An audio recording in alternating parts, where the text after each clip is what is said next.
Alright, so hi everyone. My name is Raihan, My name is Jayo.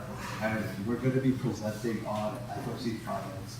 So we're going to break down StuyPulse and our team structure on how we both run finance, and because we're both the co-directors of our finance team, and we would want to teach you more in depth about like things like how to apply for a grant and for your FRC team, how to apply for, how to like reach out for sponsorships, and also other sources of ways to get income for your team. So this is just like a general breakdown of our budget last year and where we got it from. And we kind of just want to show you I guess the diverse ways in which we kind of get funding for our team. So there's different sections like sponsorships, home grants, and also from donations in general. And in total we had over $65,000, which yeah. So we're going to briefly talk about like the importance of finance and why you should consider investing a lot of time into it. So the first reason is you can cover a lot of competition fees. Like during growth season, we go to 3 regionals, and if we qualify, we also go to champs, and also a lot of off-season competitions. And all of those have their own individual fees, usually from like $1,000 to $2,000. So that could be a lot, and our finance, our funds cover most of those costs, so we don't have to worry about those. The second reason is buying parts for the funds. Our team, we constantly buy new parts for our engineering department so that they can build with new materials, like new aluminum pipes, new polyester things, and we always need constant funding for those types of parts, and also machines like our laser cutters and stuff like that. Yeah, and also students on our team, a lot of the students on our team, we go on a lot of competitions, and sometimes some students might not be able to afford the competition fees, so we like to set apart a section of our budget for helping students to go on competitions and paying for some of their costs when going on these competitions. And also we have mini projects throughout the year, during off season and stuff, to explore ideas that some students might have about robots that they want to explore that they might not have a chance to explore during the regular season, which might also help them. And also outreach events, we want to plan events that can spread awareness about our team, and those also cost money. Yeah. So Thank you. So let's just get started now. Hello everyone. Thank you again for joining our workshop about our team, Team 1796, and our lessons learned in pursuing 100% uptime on the field to make each and every one of our matches count. Especially considering how you don't get that many opportunities to play on the field. At most you're going to get 10 shots, that's it. So that's why we're going to try and talk about our lessons learned in pursuing our 100% uptime. To start off, we're going to introduce ourselves. My name is Mia. I'm part of the game analysis subgroup, and I'm a senior on the team, and this is my 3rd year on the team. My name is Rafael Cando. I'm as well as a senior on the team, and I'm part of the mechanical and game analysis subgroup. My name is Harun Natividad. I'm also in this mechanical subgroup, and this is my 2nd year in the team. Hi, my name is Wesley Pilamonga. I am the current art associate. I know some of you guys in the meeting room from art test. Basically, we help teams around, and I'm also a senior programmer, and it's my 3rd year on the team. Hi everyone, my name is Tia. I'm one of the mentors on the team. I joined the team as a freshman at 2013, and I never kind of left, so I'm still here. Hi, I'm Raven, and I'm a programming mentor, and I've been part of the team since 2012. So now that we have the introductions out of the way, we'd like to first introduce you guys to a video that we saw during this year's game. So here is the clip. However, I want to also direct your attention towards the middle of the field, right here where my cursor is, and just pay attention to that action.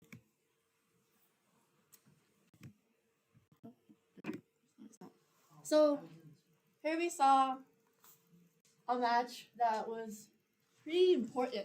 This is during Chesney Champs, the most recent off-season events by 254, and this is where circuit breakers, where they got collided into by a different team, and their battery fell out.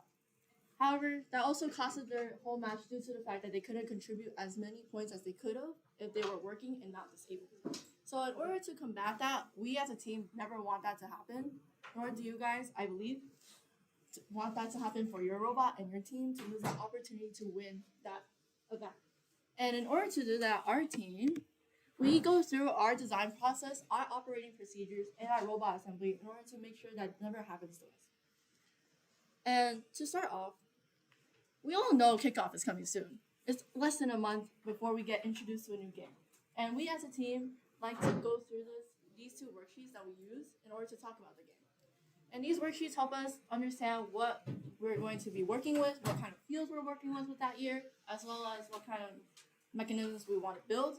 And that leads us into our priority list. So each and every year, we learn that our priority list is really important in order to understand what we need to prioritize and also how many resources we want to put towards that category. And as you guys can see here on the top, the very top, something very interesting. Our rank -1 protects air tanks. We learned that from a prior year's game that we needed to protect our air tank because when we got collided into, there was a chance that our mechanism could break, and that did happen. And we always now try to ensure that we always protect our air tank, even though you're really supposed to, but we didn't really prioritize it that year. So in order for that mistake to not happen again, we've learned and always kept that in mind. But also wanting to direct your attention towards our drive train up on the top there as our rank 0. Each and every year, you have to have a robot that moves or has the ability to move and maneuver around the field. For us, we also have a more detailed description of what we want in a drivetrain. For example, like a certain part of the field that they can't traverse or a certain part of the field that it may be difficult. So we want to try and make sure we can go over that piece, especially like the electrical bar that's on the field usually every year to power the field. So we always try and ensure that we always make sure that they can cross over it. Along with that, we also want to talk about how, because this year's charged up game, how important it was to even move on the field. Because teams that were able to move were able to score points, unlike some other years' games. So we always try in order to do that. Also here you may see that there is a QR code on the side here. This is a link to all our resources that I've also mentioned. So you can also see like the worksheets I've also showed you guys earlier if you're interested in that. And to get into talking about our drivetrain, we'll talk about our core control connections to the drive. So first off, we have power, external communications, and internal communications. So what about incentivizes them to donate to us. So when you're researching for grants, make sure that it's very easy. You can get a lot of researchers if you just search up FRC robotics grants. That's how we first found out about like a lot of these companies such as NASA that specifically have grants for FRC robotics teams, and also just like generally like brainstorming companies that you might think have like charitable organizations for nonprofits that they primarily focus on like in their description for STEM education or education in general, so that you are like able in your application to like fulfill to those requirements. And an example is like First Robotics. They actually have on their website, firstinspires.com, a section where they list a bunch of like grants that are specifically for FRC robotics teams, so that you could apply to you can apply to like the grants for companies such as the John Deere, which is like the factory company. Like they have those types of grants specifically like on the FRC, like the First Inspires website. So there's also a bunch more research and you'll be able to find more. there's different types of grants. So there's two types, restricted and unrestricted grants. Restricted grants are generally more like you make a proposal, and someone like kind of like reads it over, and you can secure money by writing those proposals. Whereas unrestricted grants, it's usually they give you like a set of conditions, and if you fulfill it, then you usually like qualify. Proposals are just like plans that like I guess like companies are looking for that you kind of have to like create to like see if you're eligible for the grant and see if you your ideas align with like the company or whatever's like mission. Yeah. So here's an example of a restricted grant. This is from JP Morgan. This is like one of their funds, like grants that they offer on their website for like their charitable section. As you can see, like you don't need to like worry about all of this, but like it's just in the general sense that like there are primary things that like they ask for, which could be a lot for like most FRC teams. Like for example, they require you to have a proposal, your project budget, and the project is basically just like your robotics team and like what you plan to do with like the money. We'll talk more about how you could develop your project proposal later, but overall, like restricted grants, they offer a lot more money compared to unrestricted grants, but the drawback is they're much harder to apply for because they ask for a lot more because they offer more, but they also aren't guaranteed as they only like accept a limited amount of grant applications. So it's like a high risk, high reward kind of scenario. Here is an example of an unrestricted grant that we applied to recently for Canon, which is like a mechanical company. As you can see, it's like much more simpler compared to the JP Morgan grant. They only ask for like basic information like about your organization, which is like your robotics team, and they ask for like a brief 500-word description. So this is for being able to get considered for the grant, but they don't. But just off this example, you can see like restricted grants are like much easier to apply for and easier to apply for in abundance, so that even though that you get less money per unrestricted grant, you're able to like have a large quantity of them and fall into numbers and be able to get accepted to most of them. So if you do get most of them, you'll be able to get as much money as you might get from a restricted grant. Oh, and also like a lot of the times for like restricted grants, they're usually for more like experience and like teams that have like mentors who are like knowledgeable in that area. So that's also something to like consider if you're deciding between whether you want like a restricted or unrestricted grant. And well, I guess going to like restricted grants, like when you're applying for a restricted grant, you should first figure out like what your team wants. So like you want like a grant that like aligns with what your team needs. So if you need like material, then maybe you can find like a company that gives like material rather than like money, because some companies might not give money, but they might provide like teams with like resources that the team can use. And as we said before, like a lot of the times these grants require your team to be a 501c3 organization. So if it's possible, like it's really good if your team can like get that like label so that you open up like a greater number of grants to yourself.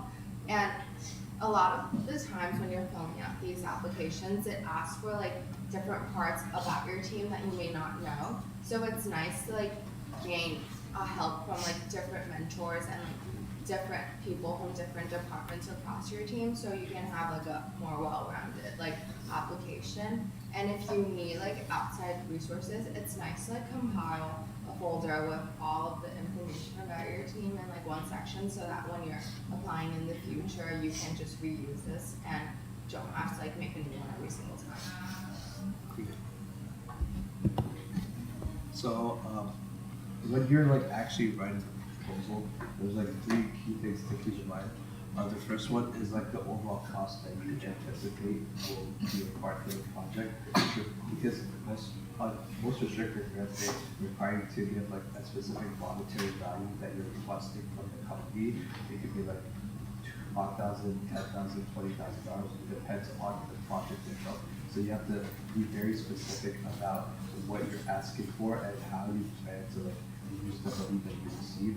If it's for like providing financial aid to your members or for competition fees or for materials for your robot, you have to be very like incisive about what you plan to use the money for.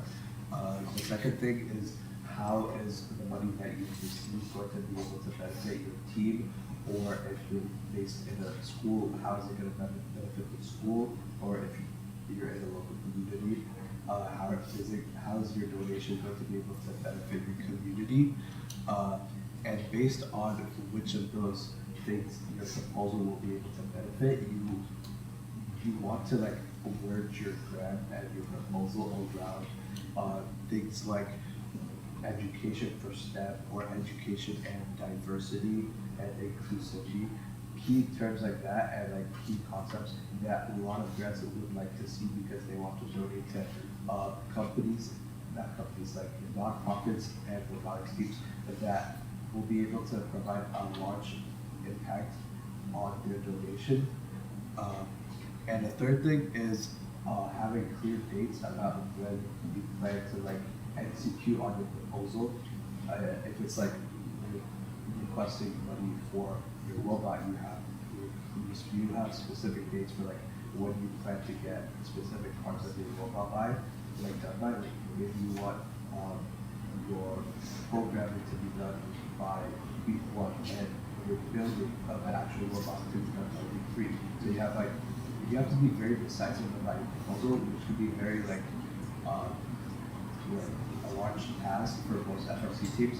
But since we already said like it's a lot of reward, you can get lots of money based on like how much you ask for, and if they see you as like eligible and you know what you're doing, then they'll be able to receive the money. And if you're reapplying to a restricted grant, then you apply to the board. If they require you to submit photos or progress reports on like the project from previously, then those are like things that you should have, and we'll talk about that in that. But it's very important if you get accepted to these like restricted grants to be able to keep on top of like the project itself and be able to report on like the success by like progress photos and stuff like that.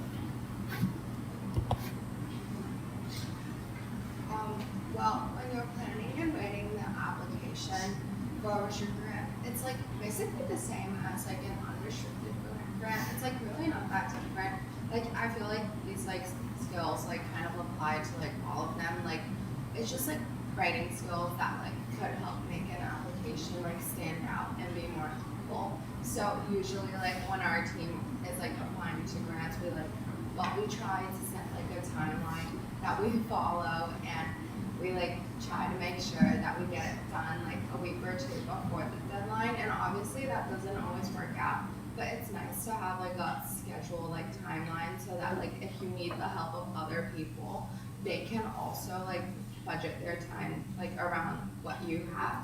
And also like just checking on like the basic information about your team. It's nice if you guys have like it's called like a boilerplate, and it just has all of the information about your team, like the mentors, like your EIN number or whatever, and your like all the information about your team in one place, so you don't have to go like bother your like mentor or something like every time you need to fill out that information.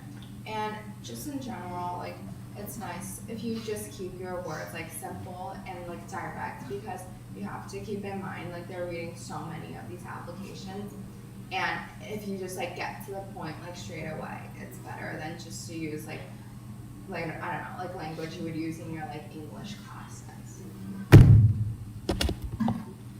Yeah, so like the final steps is like once you get accepted, once you've submitted your application and like you get accepted for the grant, it's very important to like I mentioned before, be able to like take progress photos of like your project, so that things like construction for your robot and like prototypes, like the photos of like people actually building the robot is like very important because these grants, these companies want to see their donation be put to the use that it actually was intended for and not just like for something else. Because it is like, for example, you apply for these restricted grants with the notion that, oh, we plan to use this money to build a robot, but then you end up using it for competition fees. That could lead to like a lot of complications. So if they require it, you have to like submit it, but if not, it's still good to have for future restricted and unrestricted grants that might require it, or if not, is a good supplemental thing to have so that you are more likely to get accepted for this kind of grants. So briefly, like unrestricted grants are just like a much simpler like version of restricted grants. They don't really require a well planned out like proposal. They just ask more general questions about your team, such as like what are your goals for like next season if like you're like submitting the grant before the season starts for FRC, which is on January. How your team like has impact on your local community and how it promotes diversity within the team and also outside of the team, and how your team plans to use the money for the grant. It's not like a very strict sort of like way, but it's good if they ask for it and we write it in a way that makes it more inclined to give you the money. Yeah, so we're gonna talk a little bit about sponsorships as well. Sponsorships, as we said before, it's just like it's like a yearly, monthly, like just like over time basis of money that you get from companies. The benefit is like very long term compared to grants, which are like much more short term. But the drawback is they take a long time to be able to get accepted because many companies might be like they might ignore your proposal if you reach out to them. So it's a lot of like trial and error. Well, yeah, like this is the same advice that we gave you for like grants. Like if you're looking for sponsorships, like a lot of the times when you're reaching out to a company, like even though they might not give you money, you can look at the things that the company specializes in and kind of target that and like look at what you might need from the company and rather than like the conventional just like asking for money. So like as you can see, like if you want robot parts, you can ask Brett for like parts instead of just like straight up money. And like all the other ones, it's kind of just like what you're looking for and finding companies that match your need and reaching out to them about that. Yeah, so when you're researching companies that you want to reach out for a sponsorship, you should look for key things like their mission statement and try to research and find out the values of the company, because a large part of reaching out to companies for sponsorships is being able to develop a connection with them even though you're talking with them for the first time, because they want to donate to nonprofits or like organizations that align with their values. So for example, if they're a company that promotes inclusivity in its company, you would like to like mention in your email or however you want to reach out to them. Not in brief detail, because it's also very important to be concise when you reach out to them, but just having the notion that, oh, we're a robotics team that also promotes inclusivity, as we don't discriminate between who can join our team. It's very important to keep those things in mind. You want to make sure there's like a specific person, preferably like a specific email or contact that you could reach out to and ask for a sponsorship. It could be like an email of a person or a phone number, because you could also reach out to them for a call or a sponsorship through phone number. And when you're drafting your email, it's very important to like not rush through it and be able to like dissect what about this company like you can like word that aligns with their company so that you can reach out to them and they'll be more inclined to respond to us because they see their company in our team.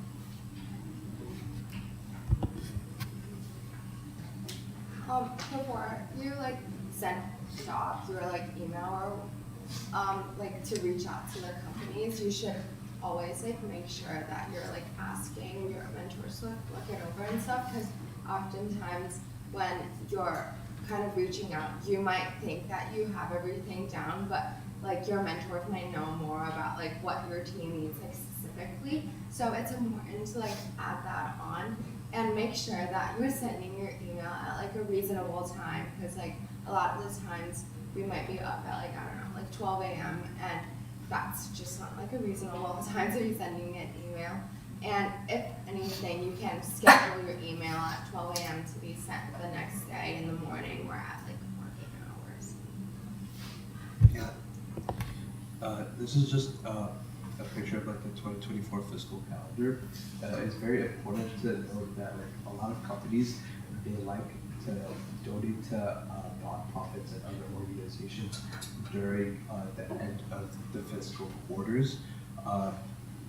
Even though it doesn't like align very well with the FRC season, like sort of timeline, which is like from January to like April or May, during off season, it's very good to like ask for like sponsorships from these companies in times like December or March, June or September, which are the ends of like these fiscal calendar quarters, and also make sure to like not ask for these sponsorships during weekends, as these people might not be able to see your email during that time since they might not be working, and also making sure not to ask during like federal fiscal holidays.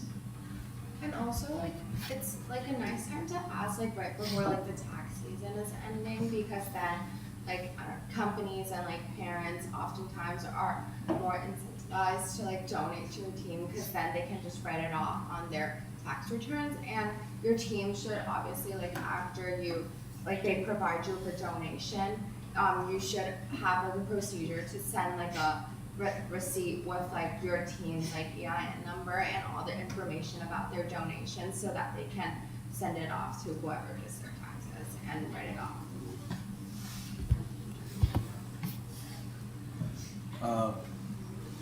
When you're sending the email and you don't get a response within a week, that's usually the right amount of time to wait to send a reminder to the company, because you don't want to be very pushy and send the email the day after, like, hey, you didn't respond to our email, what's going on?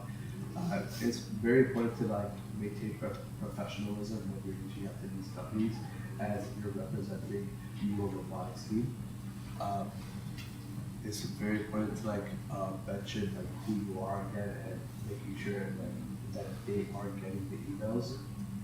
And if you don't get a response from these companies within like maybe the couple months or something, it's a good idea to like move on to other companies, which is why it's good to like tackle multiple companies at the same time for sponsorships with like a team, so that you aren't stuck on one company and anticipating a response from them, because there's no guarantee that these companies will like look at your email, let alone respond to them. So it's important to like rely on multiple companies. Oh, and when a company like does respond to you, it might not always be a yes and it might not always be a no. So it's important to like thank them regardless of what the answer is, and to like follow up with them like not continuously. Like even if they say no like 1 year, the next year they might say yes. So it's important to maintain like good contact with them, and to like always make sure that you're like respecting them. And If they do say yes, however, there's a lot of procedures that follow. So first you would have to like confirm that amount that you're planning on donating to you, and you should be able to like provide them with a bank account or like a specific needs for them to be able to donate to you. You should be able to budget for what you guys receive, and you should be able to like, if they require you to like tell them, be able to provide like a specific breakdown of the budget and what individual like what are the individual things that the money went to, because unlike early grants, most of these sponsorships, like the way the money that you receive gets used is left up to you guys, is left up to your team, but they still might want to require from the team, hey, where did our money go? And it's good to have a specific like money breakdown, like hey, $1,000 went to our robot and the other $500 went to the financial aid. It's good to have that information. Yeah, and our team also keeps like a spreadsheet with like where who's donating like however much amount of money, and like there's like a section called notes where we kind of jot down if they specify that they want to use it for something in particular, and that's like also helpful when we're like budgeting, so that we know that like if this money is only going into like this certain section, that we can't use it for anything else. And the last part is once you get a sponsor, it's very important to maintain contact with them, because we would like for them to re-sponsor your team in the future. You're more likely to get sponsored in the next year by a company that already sponsored you and know what your team is about, than a new company that doesn't know your team's name. So it's important to maintain that contact information. Before you actually ask for a sponsorship again from these companies, it's important that if they haven't already, you provide them with your EIN, because that's how they're able to get tax refunds from donating to your nonprofit, which is like your robotics team. So they should be able to get that number so that they can get their tax refunds from their previous sponsored donation. And when you recontact them, you should obviously thank them for sponsoring you last year or when they did, and mention the impact that their donation had on your robotics team or on your local community, so that they're more incentivized to re-sponsor you again, because they see the impact that their donation has had on your team. And also mention how they could also benefit from sponsoring your team, because our team, we have something that's called a sponsorship tier list, which is basically based on how much you donate to our team, you get specific benefits, such as your name, your company name gets put on like the back of our t-shirt and our merchandise. You could also be like, if you are the highest sponsor, you get to name our robot for like the next build season. Most of the time, it's our parent association that's the highest donator, so they get to name the robot for the next build season. But it's important to have those types of benefits if you're able to, because that incentivizes them more to be able to donate to your team, because they'll see a way that they'll be able to get benefit from donating to your robotics team. So here are just like some of the other sources of income that we earn that we mentioned in like a lot of slides ago. So the first one is fundraising. Every year we host our like annual extravaganza, and like at this event we host like an auction where we kind of auction off like specific like items like within our team that people might want to buy, and surprisingly we like do make a lot of money from this event. Like we have like people who like donate like toys that they make based off of our team, or we like have merch from like the past that students might want, and Mr. Blake, like right over there, he auctions off these items and students like place bids on the items, and their like stuff have gone like up to like $500 and people have wanted them. So it's like fun events like these are a great way of like making money as well. Another one is donations and company match programs. So I mentioned this previously. If you donate to a nonprofit organization and you work for companies that do support company match programs like Google, Apple, Amex, Microsoft, the company will be able to match your donation and donate to these nonprofit organizations, so that your impact is doubled basically.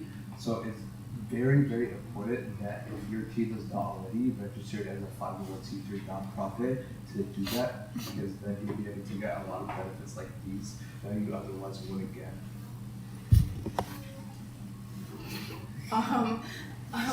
when you're at like different events and stuff, it's also like a good idea to sell merch because yeah, as I mentioned before, like a lot of the time, like you're making an investment into making like merch, and like once you sell it, you're obviously making profit, and a lot of the times like they're really high in demand. So like if you have like a specific like clothing accessory or whatever, like bucket hats or something that people are looking after, then at these events you can plan to like sell them, and that's also like a great way to like interact with other teams and just like sell merch as well. Yeah, so thank you for coming to our lecture. If you have any questions, you can feel free to ask us now, or if you want, you can email us at our emails right here. So Yeah. thank you so much.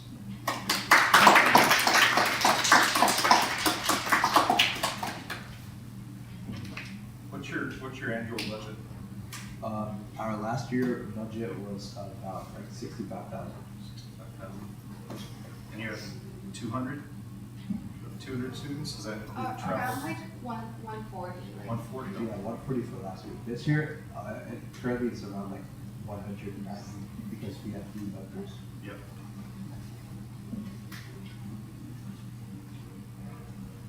So you mentioned you mentioned kind of a lot of detail. We came late, unfortunately, just because of travel. But I didn't catch at the beginning whether or not you talked about where you could identify sponsors or other places where you found that that offer ways you can locate companies that are willing to donate or willing to sponsor teams. well, a lot of the times, like the companies that we have through sponsors are through like personal connections. I feel like they're harder to find like online. Yeah. So if you're like at like a store, like I know one time we got this like woodworking shop because like one of our mentors like did like a workshop there, and they talked to the owners and they decided to like donate. And I think like it's easier to find sponsorships through like personal connections rather than online, whereas like compared to like grants, because like oftentimes like companies aren't just like willing to like just donate to like a robotics team that they may have not heard before. So I think like the personal like connection to like a specific company is really important. Yeah.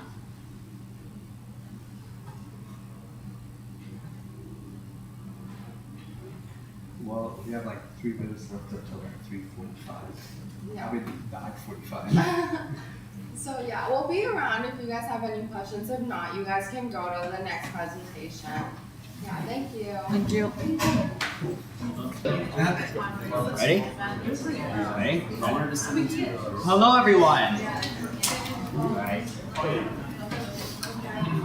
Hi, my name is Shane Kyle, and I'm a senior on Red Hawk Robotics. Hi, my name is Simon Guys, and I'm also a senior on Red Hawk Robotics. My name is Darshir, and I'm a junior on Red Hawk Robotics. And Red Hawk Robotics, we're a team from high school for construction trades, engineering, and architecture. We started back in 2018, originally as an FTC team. In the past few years, we've been making the steps towards becoming an FRC team. And this year, our first year, we're an FRC team only. Along with that, there came a few challenges and some successes that we're going to talk about. The successes, we're going to talk about how we did them, and failures, how we're going to improve on them, and how you guys can improve on the failures that we had too. As a community, this is just me rambling a little, but as a community, if we all did share our successes and failures, then we would all learn from them, and then we'd just become a stronger community and just become better if we just did that. But that's slightly off topic. Let's go back on topic. Anyone here? Did anyone volunteer at any of the FLL FTC qualifiers? Not here. Or FRC. Different country? Yes. How was it? Great. Was it great? Yeah. Fun? Amazing? Cool. Anyone else volunteer? You want to talk about your experience a little? Oh yeah, they're like no refs and chaotic sometimes. No referees. But yeah, no. The first step to doing this, the first thing we're going to be talking about here is increasing involvement within your team. That's usually the first step to building a strong team and an effective team. And the way we did this on our team was volunteering within the robotics community, volunteering at NYC first, at the FTC qualifiers, at the FLL qualifiers. Our first year we started getting into this, our mentor actually, Mohammed Hossein, he used to be a chairperson for FTC, so he kind of pushed us on that path. During Frick Frenzy, the year we came back from COVID, he kind of randomly put us in the dark, kind of signed us up for a scrimmage that we hosted. But when we hosted that scrimmage, before we did, we were like, why we gotta do this? We don't want to do this. This is a lot of work. But once we got to that day, the scrimmage day, it was tension filled. It was pretty bad, but it was really fun. And along with that, when we get an entire team to go to these scrimmages, volunteer at these scrimmages, it becomes like a bonding experience, like bonding over trauma almost. But we went to these qualifiers, and then what happened was he signed us up without us knowing. Me, Simon, and another team member with us, without us knowing, he signed us up to FTAA at qualifiers 5 and 6, and I believe Francis Lewis. So that was our first experience for me and him. We call that being voluntold. Oh yeah, That is the word voluntold. that he used, yeah. Voluntold. So yeah, qualifier 5 and 6, we show up, and it was more fun. There was something about just going to these qualifiers and helping out. It was really fun. And as FTA, me and Simon kind of got to tell people what to do. That was also pretty fun too. But at these qualifiers, lots of good food too. Food's probably the best part. Once lunch hits, best experience of your life. I don't know. If you're getting the best food, I don't know where, but it's once you volunteer, and it was us taking that first step personally within the robotics community, and that's what we ask everyone here to do too. Individually, take that first step. Take that first step within the robotics community. We took that first step towards volunteering in our team. It may not be the same for y'all. Some teams don't use Fusion, so be that first person. Take that first step into Fusion, into CADI. For programming, take that first step into trying something new, and that's what makes teams really, really good. Every individual member taking their first step. So that was our first year, Frick Frenzy. And then our second year, also, kind of forgot to mention, this is a quote that I've been sticking with for a few months now, and it's about taking that first step. The act of taking the first step is what separates winners from losers. Some people say there's no winning or losing in FIRST robotics.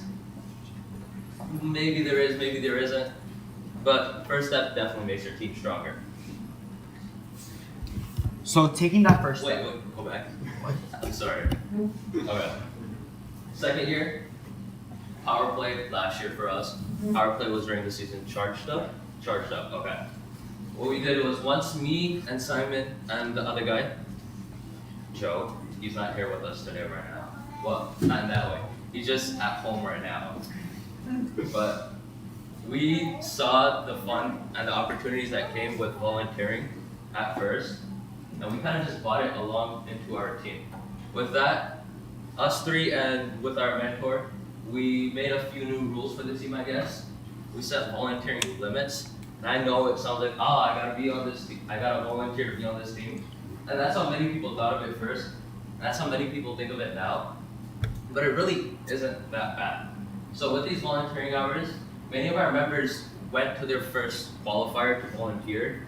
But at that point, once they got through their first qualifier, it no longer became something that they were forced to do.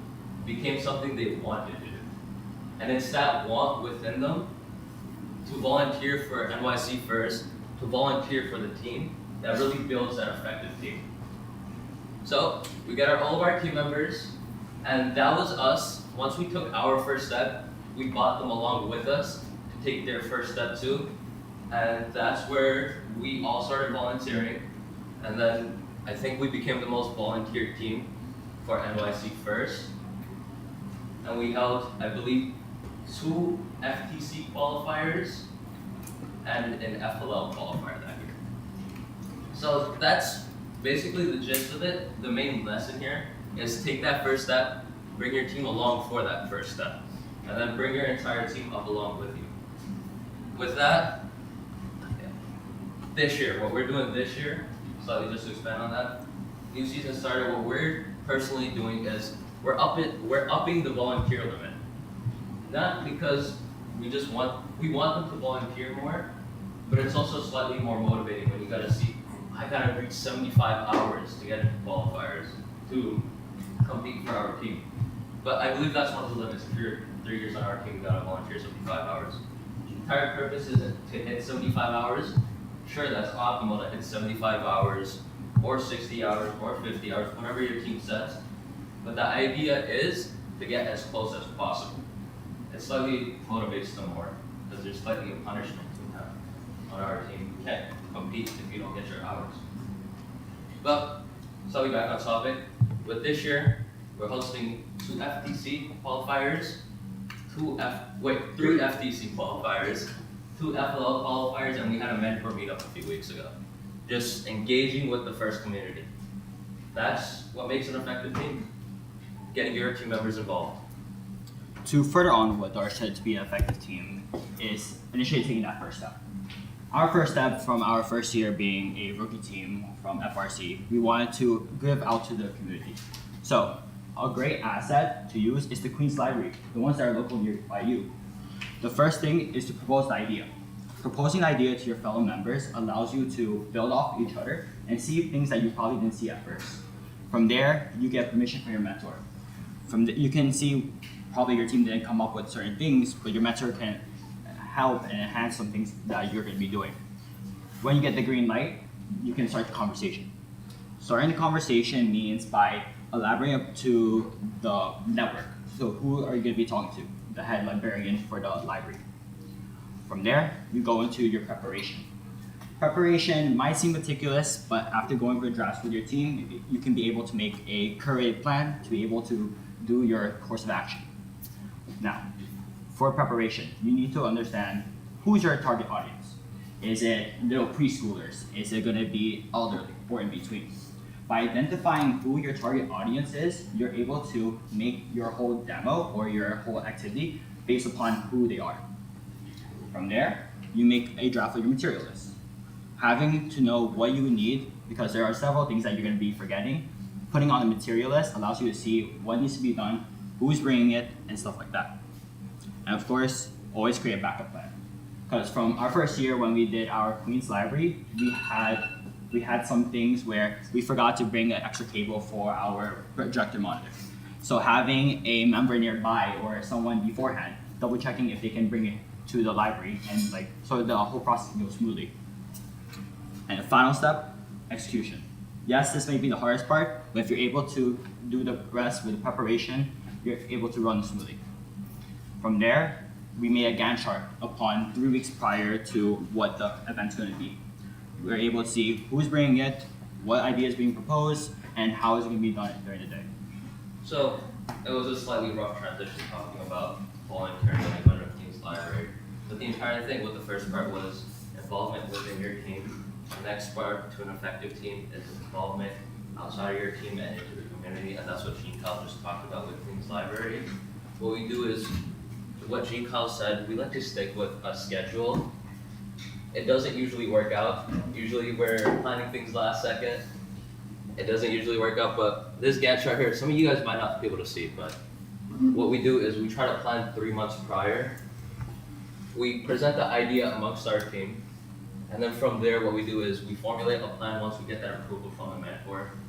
We go from that plan to speaking with your head librarian or your school teacher or wherever you're doing this demo. We've gone into some pretty weird places for demos actually. We went into a martial arts place, did a demo with the kids over there, but contacting your location, and then from there you want to finalize your event.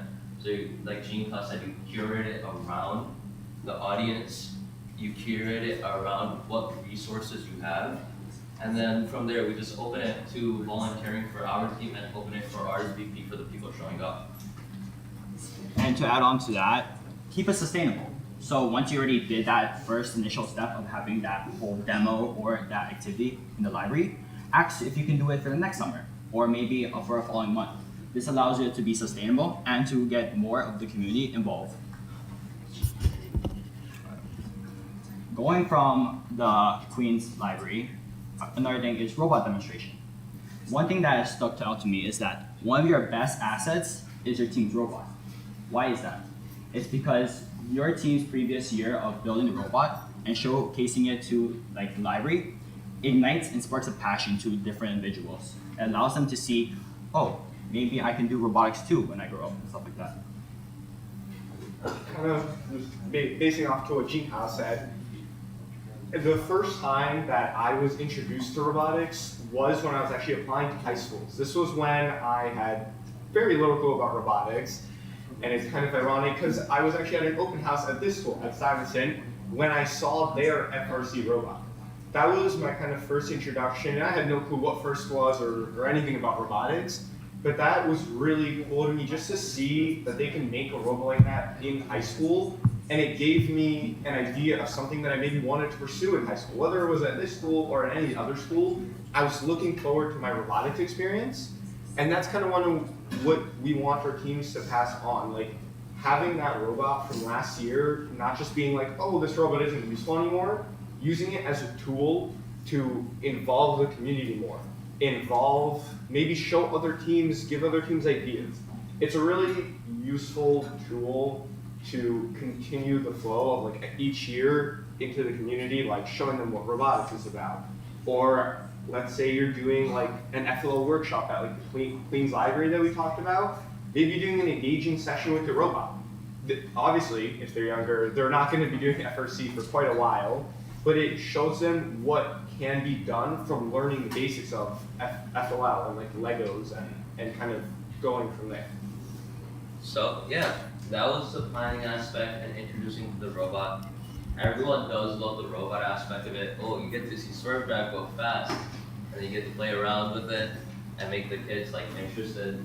But also just a key role that these workshops should have amongst these students is instilling the core values in them, and just not only making them think about the robot, but think about the other aspects of FIRST, the fun aspect, and all the other core values that come along with it. Kind of also touching on that topic right there, when you're running a workshop, or if you don't know how to run a workshop or what you want to do at it, you don't only need, we've been talking a lot about like Lego and Spike Time kits. Those are really expensive. I don't know if you guys know, but most of the time those are like a couple $100, and you're not just going to be bringing one or two, because sometimes we bring like 6 to 8 of them for these workshops.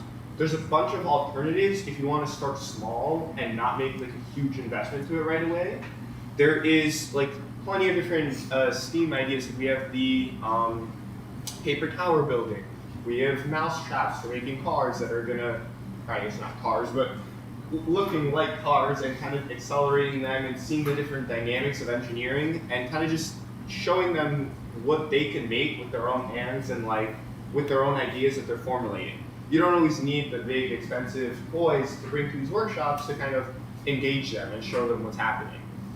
Another thing is, if you don't have a place to run a workshop, or you're not sure where to start, or maybe you don't have any local libraries too close to you, there is always reaching out to New York City First too. New York City First runs, obviously, a bunch of qualifiers, and all the time they're asking if there's a workshop that can be run. For instance, we are going to be hosting, like Darsh alluded to before, 3 qualifiers this year. We've already hosted 1. And for our next 2, we're going to be running a workshop about Basecamp and Slack, which we'll get to a little bit later. But so that's really something that you can kind of just reach out to them and be like, hey, we want to run a workshop on whatever you want, like building robots, or maybe team values, or whatever you want to run it on. That's a really good place to start if you don't know where, because they know what FIRST Robotics is, obviously, because they're running the organization. So it's really easy to kind of just reach out and be like, we want to run something. There's a few locations, not only at qualifiers, there's various STEM centers too that you can hold workshops at. And a lot of the students could have outside students come in, or you can just hold workshops for the NYC First students that are already here, all the FLL teams and such. There's a few teams that already do this in the STEM center, the Cornell Tech STEM Center. So you can take inspiration from them and hold these workshops there too. So going back where we did the Queen's Library, this is very similar in terms of our FLL program. With FLL program, we are creating teams. We are starting new teams where our old middle schools or elementary schools, we're able to come back, reach out, and see if it's possible to, one, do a robot demo, so you can see what is possible and see, get them interested in robotics. And then from there, you can see if you can make a FLL team.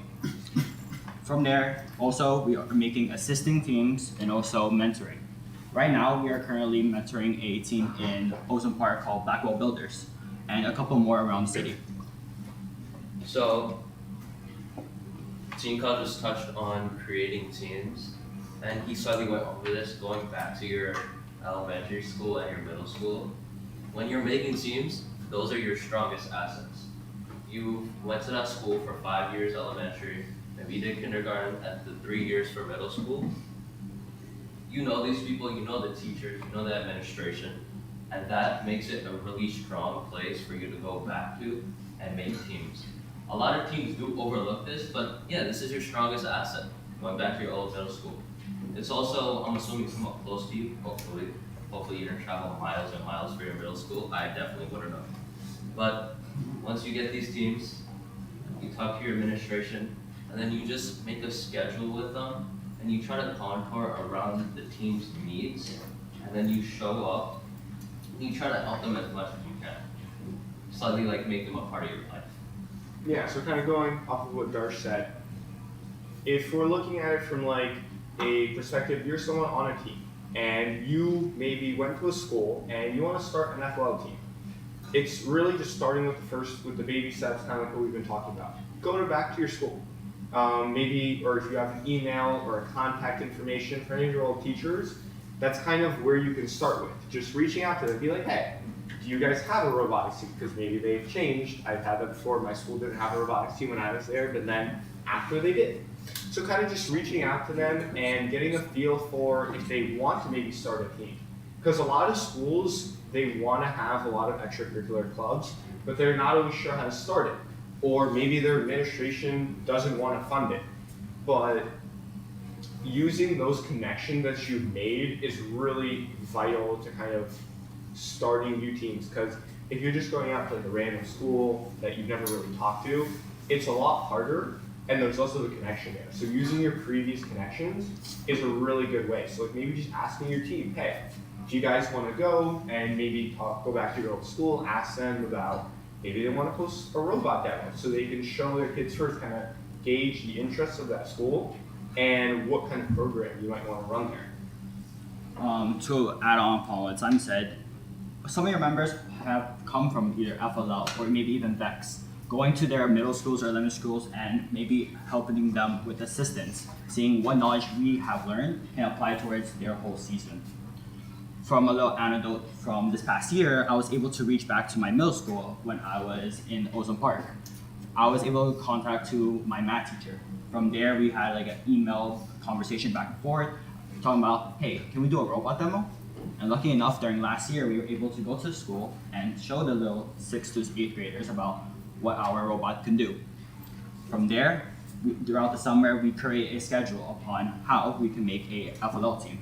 And lucky enough, during the beginning of the season, we have one of the FLL teams, which is Blackwell Builders, where they have 10 students, where they're now learning about what is FIRST and having fun along the way.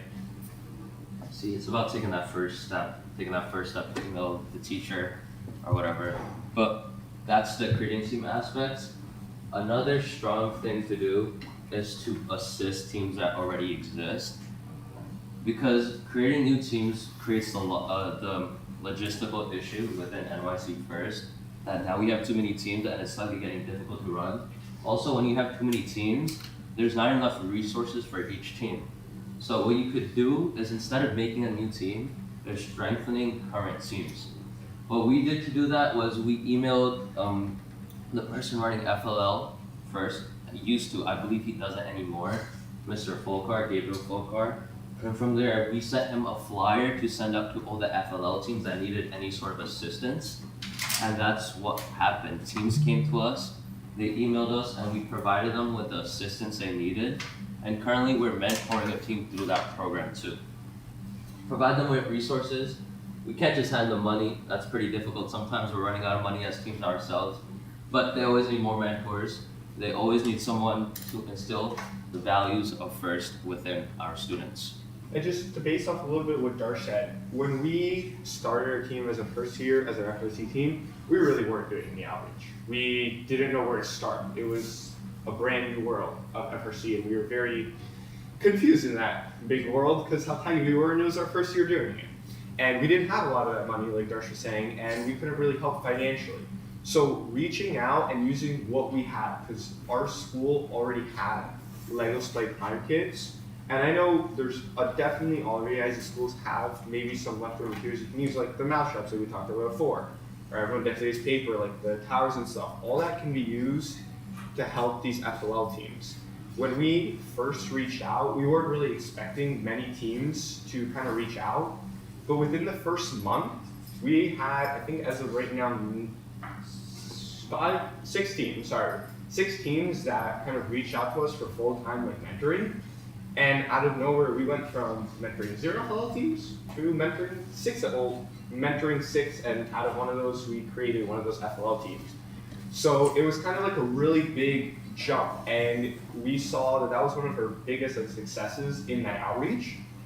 It was really simple, kind of just being like, hey, we have a bunch of students on our team that already maybe probably did FLL in middle school, or even if they didn't, they might not resonate with that robot side of robotics so much. They might not love coding, they might not love building, but they really want to spread FIRST and STEAM values. And so that's kind of how we started that. And then a little bit more of that, behind the scenes. So we talked about you guys creating teams, assisting teams, mentoring teams. One of the things that I think maybe a lot of people don't know how to start with all this, like we talked about, reaching out to your teacher, old middle school, elementary school teacher, but setting up a mentor meeting is probably the second step that you're gonna take. After you kind of reach out like by yourself to these teachers and see if they're engaged, a next step might be setting up a meeting with your mentor on your team, in addition with the teacher at that school.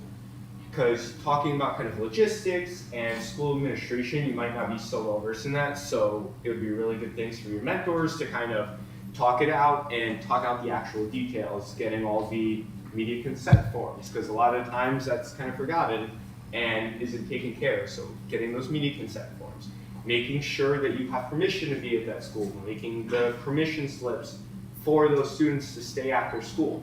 Because that's a lot of the times we forget to think about it, especially in high school. Like we just stay after school and that's just something that happens. But in middle school and elementary, you can't just do that. Your kids, the kids there can't just stay, and they can't just go on trips to your school. Like that's not something that really happens.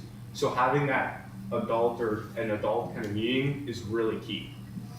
Following that, logistics-wise and funding-wise, like we touched upon a little bit, creating an FLL team isn't too expensive compared to FRC. It's about $300 to $500, depending on what you're kind of doing registration-wise and getting kits.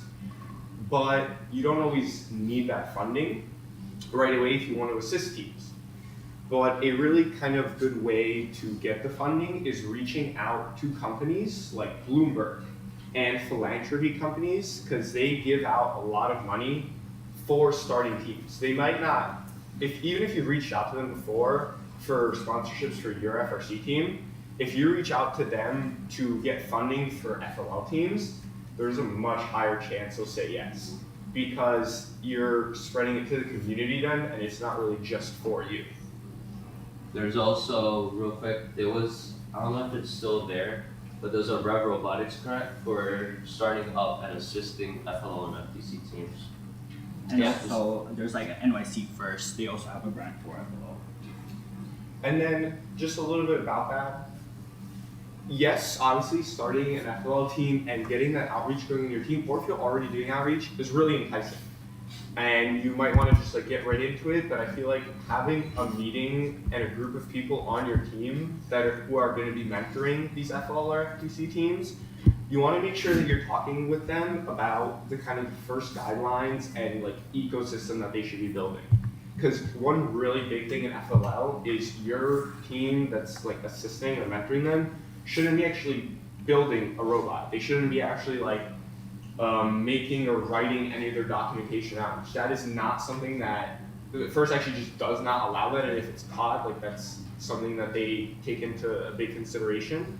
So just having that talk with your team, making sure that you are mentoring, assisting, planting those ideas and helping them, but not actually doing all the work for them, because that's something that then kind of takes away that really cool part about learning in FOL and everything that we can make as the first ecosystem, really. Now, we talk a lot about our local community and kind of reaching out to places nearby to us, like public libraries, your old middle schools or elementary schools.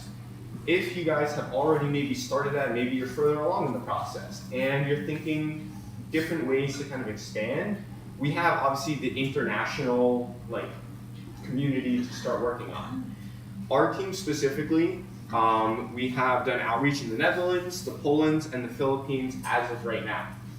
To touch a little bit for Poland and kind of how we started that, my parents are from Poland, so that's kind of where I got the idea from, because we kind of just had a team meeting and someone just brought up, what if we reach out to our home countries? And we're just like, that sounds like a great idea. I've never been to Poland myself, because after my parents came here first and I was born here. But all I kind of did, I didn't know what to do at first, so I just reached out to a STEM center in Poland that was pretty prominent, that they had already going. And I kind of just was like, hey, do you guys have a robotics program? Do you guys know what FIRST Robotics is? They actually replied to me pretty quickly. And we started a chat about kind of running an FLL/FTC workshop, or just bringing FIRST into that STEM center, because Poland only has one FRC team and they don't have too much FIRST robotics. So I thought that was a great opportunity. So the first thing I did was just reach out to that team. That was the first step that I took, and it kind of just snowballed from there. Because from that point, I was able to kind of talk with them how many students they had, and the STEM center, STEAM center, sorry, had about 300 and something students there coming throughout the week from middle school and elementary. So that was kind of the target audience, and we were gonna just take our Queens Library program that we've been using in workshops and robot demo and kind of move that over. So it was a very smooth transition, like we talked about. Once we took that first step, getting into the international space and expanding out was a lot easier. Now, Gene Powell can talk a little bit more about the Philippines and something different that we did over there. So it may seem daunting going to international and presenting the idea like, hey, can we do robotics at your community? So from last year, I was given the opportunity in the summer to go back to my roots in the Philippines, where my parents were from. From there, I was able to create a whole curriculum to teach the students at Aguinaldo High School in Candelaria, and basically teach them about the principles of the engineering design process and what FIRST is really about. Teaching them core values and elaborate upon what FIRST can do to you. From there, we were able to make a schedule upon what the whole day is going to be like. With them, we were able to do a whole FLL Spike Prime kit, being able to make a Lego race car. With that, we were able to teach the principles of how to code in blocks and how to build a little race car. From there, from going to the Philippines, it was kind of challenging at first, because how are we going to bring this Spike Prime kits or any of the activities to there? So of course, beforehand, you need to talk to what can you, is it going to be a box? Is it going to be in your luggage? Because a scary thing might be oh, I might be bringing electronic devices, maybe a bomb or something that possibly going to be going through TSA. So just to double check with your TSA and your airport, just make sure that whatever you're bringing, such as if you're bringing FLL Spy Prime kits, or maybe if you're doing a mouse trap card, just to make sure you prepare the materials beforehand before going out there. And then once I arrive there, I double check the materials just to see if anything is broken. That's why if you create a backup plan, just in case something's broken, you can be able to smoothly transition into doing the activity with the kids. And then, Okay, so what the whole thing is, it's international. I'm assuming, well, I definitely don't plan on going to another country soon. And I definitely don't have the money to do that either.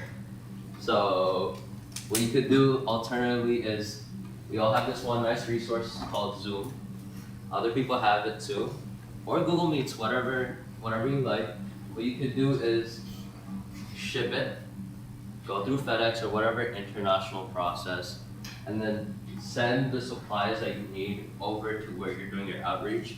It doesn't need to be huge crates of spike climb kits. It could be something simple, or you could just have them take their supplies and do something with it too. Like the paper tower idea before. They have paper. You just gotta be on the Zoom call and guide them through the process. So you don't need to show up. You could at most ship over the spike climb kits and talk to them over Zoom about it. So that's the whole international aspect. That's usually the most daunting part, actually going there for international. You don't even need to do it. Kind of going off of what Darsh said, when we first did this and kind of started reaching out about the idea, in Poland it was over Zoom, and kind of as we went through the process, we started talking with the subcenter and doing Zoom calls with them, and that was kind of how that process started. G-Pound did go over there, but there is also another option for the Netherlands.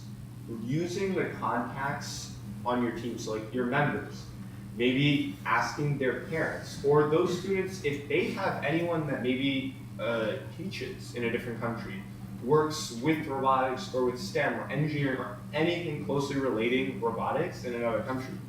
And so that's kind of a good first step that brought us to finding one of our mentors' husbands actually taught or teaches in the Netherlands, and we kind of reached out to them and we were like, hey, you teach at this middle school and you don't have any robotics or anything FIRST related there. Can we start a workshop, or can we do something with robotics to kind of show them what FIRST is?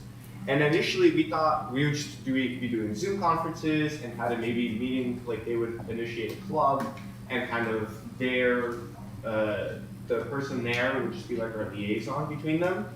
But we actually figured out soon that the teacher from the Netherlands would be able to fly over to our school and kind of do a visit, because he got so intrigued with the robotics part, with the robotics and kind of bringing FIRST to his school, that his administration was like, this is a great idea for you to go out and kind of learn about FLL and see how we can bring that to his Netherlands school.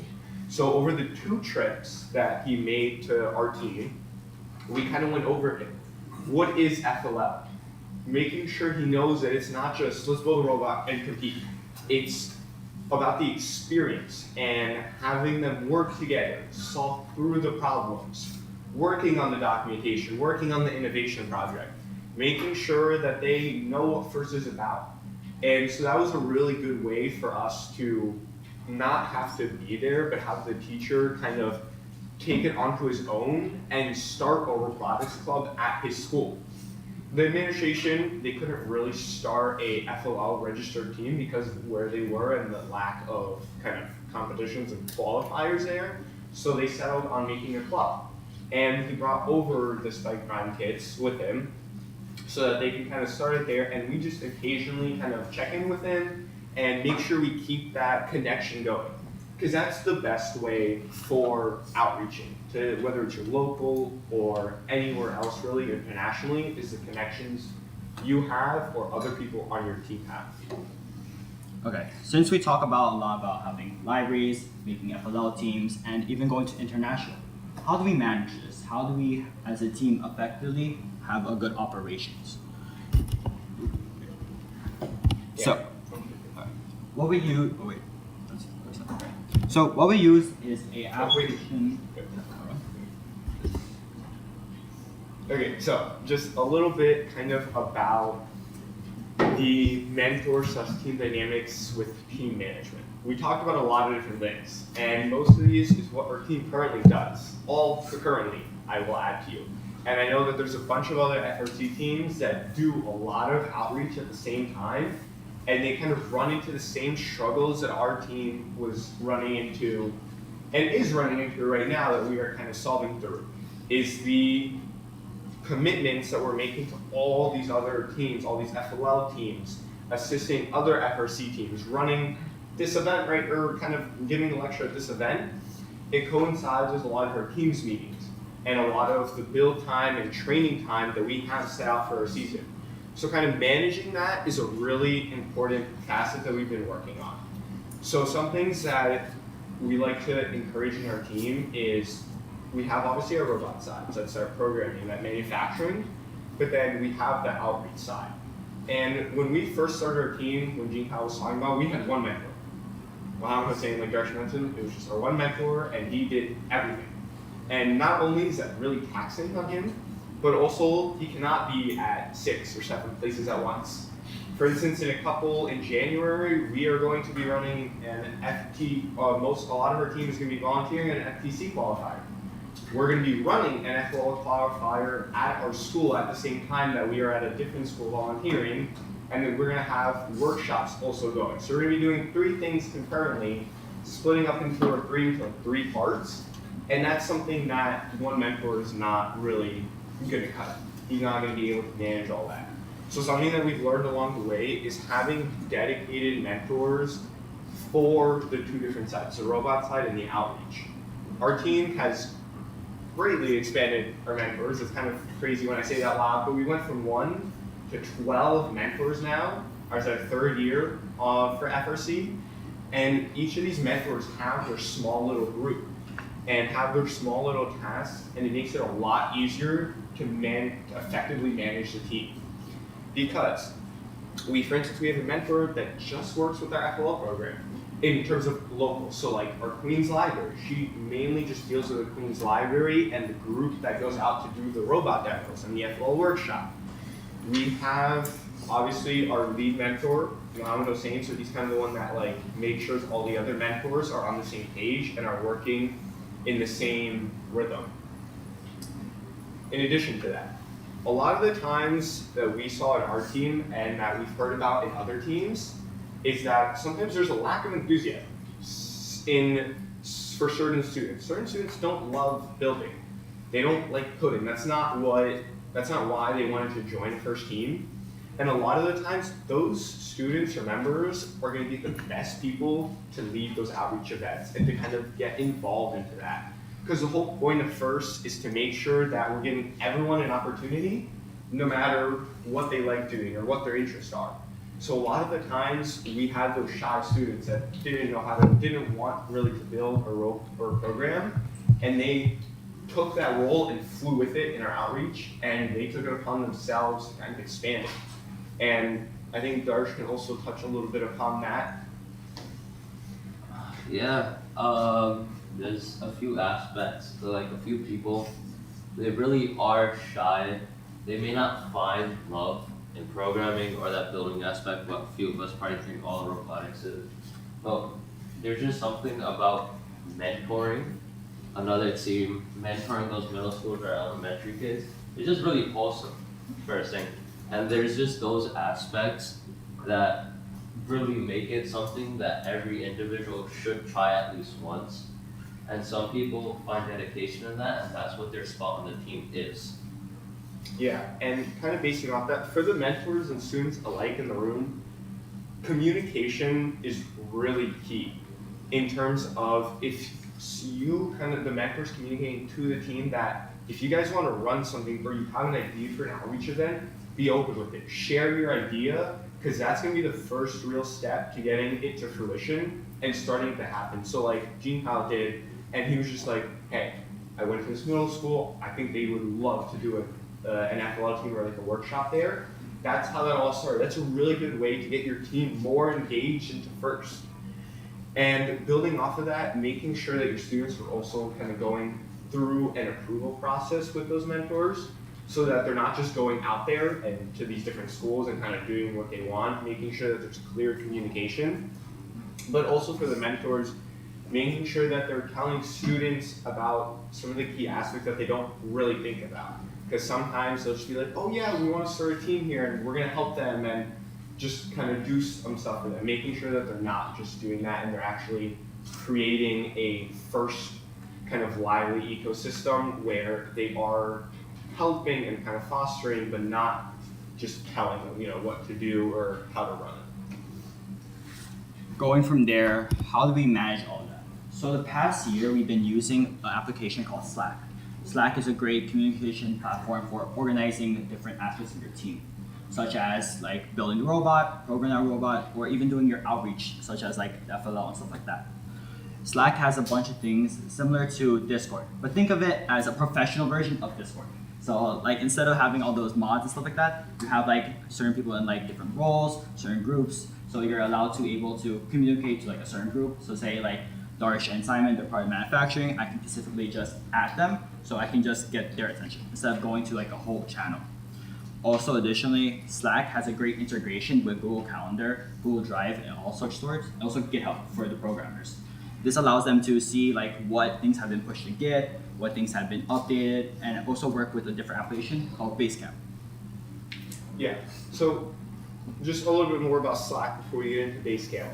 One of the things that our team has been really striving for, and we encourage everyone here to do after too, is making a bigger FRC community with the mentors and making sure that we're all sharing and kind of helping each other. Because a lot of the times, a lot of teams, if they don't know what to do, their first thing that they're doing is that they could do is reach out to other teams, more experienced teams that have been doing this for a while. Our first year as an FRC team, that was basically most of what we did. Reaching out to other teams like Sty, the Robo Tigers, 333, all these really well known teams in New York City, and asking them for help.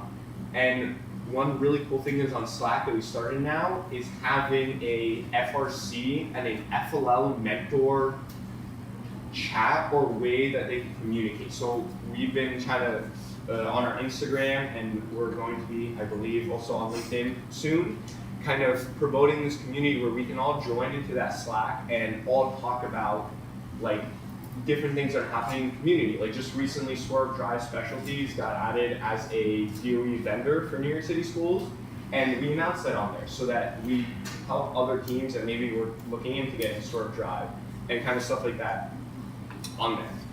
And then Basecamp. Basecamp is kind of just, raise your hand, does anyone know what Monday.com is? Has anyone used Basecamp before or know what it is? Okay, we have one or two people. Okay, so basically Monday.com, Basecamp, they're like management platforms.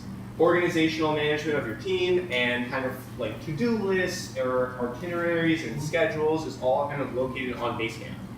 Basecamp, first of all, it's free for all like schools basically, especially if you're like a DOE school or even private schools, if you reach out to them, it's free. And you don't have to pay for it, you get the pro plan, so it's something that's, you don't even have to spend money on to kind of just try it out. And it's where we plan all these outreach events and even our build season and anything else that we do is planned on Basecamp. It's just a really easy way for everyone on the team to kind of be aware of what's happening. There's a lot of times where people in manufacturing want to be a part of stuff in operations and go and do these outreach events, and that's where they can see what's going on, when it's going on, and be like, okay, I want to be a part of this FLL mentoring for this team because I went to that middle school. So it's a really good organizational platform that they can use to see what's going on and assign to-dos and make sure that the team is all on the same page. Also, to build off of Simon, Slack, if you are a DOE, it has a discounted price. So it's not entirely free, but if you are going to be using Slack, it will be like 80% off. Yeah. Or if you know a nonprofit organization, they get, or work with a nonprofit organization, they get Slack for free. So for instance, our team, we worked with a nonprofit organization and we asked them, because they weren't using Slack for their token, so essentially we have Slack for free through them. So that's another where your connections can really help you in obviously subsiding the cost, because Slack can actually be pretty expensive depending on your team's size, because it is a per person cost basis. Yeah, so I think I did the math right. It's $15. Well, the full price of Slack. This blew my mind a few days ago. It's $15 per person per month, and that multiplies really quickly. Like I have a Slack for another thing that I'm running in my school. It's like 80 people, and the total came up to like 14,000 per year. So it's insane. But yeah, and once you work with a nonprofit organization, you really do get it for free, and that really does help you. Or the 80% discount for schools. Yeah. So just to kind of start wrapping it up a little bit, Slack and Basecamp are two really useful tools to kind of start from the top and work your way to the bottom, because you have to make sure that you're being organized and that everything is well implemented. And like we talked about before, Gantt charts, kind of making sure we're planning ahead. Having that on Basecamp is a really useful tool, because for this event or for all of our FTC qualifiers that we're hosting, you have to start months before with that planning. And Basecamp is a really good place to kind of lay that out. Be like, okay, 3 months before, let's make sure we're getting our building permits in. Let's make sure that we're having our food venue and know where we're getting food from. Let's make sure that we have, that the building is open. And kind of a bunch of stuff like that. Basecamp is a really good way to organize it and keep track of everything. Another thing is that for all the FLL teams that we're mentoring and any FRC teams that we're working with, you can kind of, there's something called an external link on Slack where basically you just send them a link and they're able to join your Slack and communicate in that channel. So not only are we mentoring and assisting these FLL teams, but we give them a platform where they can communicate with each other, and they started working with each other and creating ideas that they can do together. And that's just continues on the chain of the first like ecosystem, like the first values, and just pushing it down the line to more people. Just to wrap up everything, the key points that we wanted to know is take that first initial step. Just going out to your libraries, going back to your middle schools, and going back to any connections that you have. Even going internationally, just by reaching out, getting a relative. By taking those first steps allows you to see countless different opportunities that you're able to go to. Also adding on, having robot demos as having a great asset to be able to showcase what FIRST and robotics is all about. So, 3 things. Increasing involvement within your team, getting people involved. Second thing, increasing involvement within your community, your local community, your school, your international community. And 3, being able to organize all of these events and all of what you do. Those are basically the 3 key things that make a team really, really good at outreach. And then in return, if you do get impact, it's still a work in progress for impact for us. But yeah. Thank you for listening to our StuySplash presentation.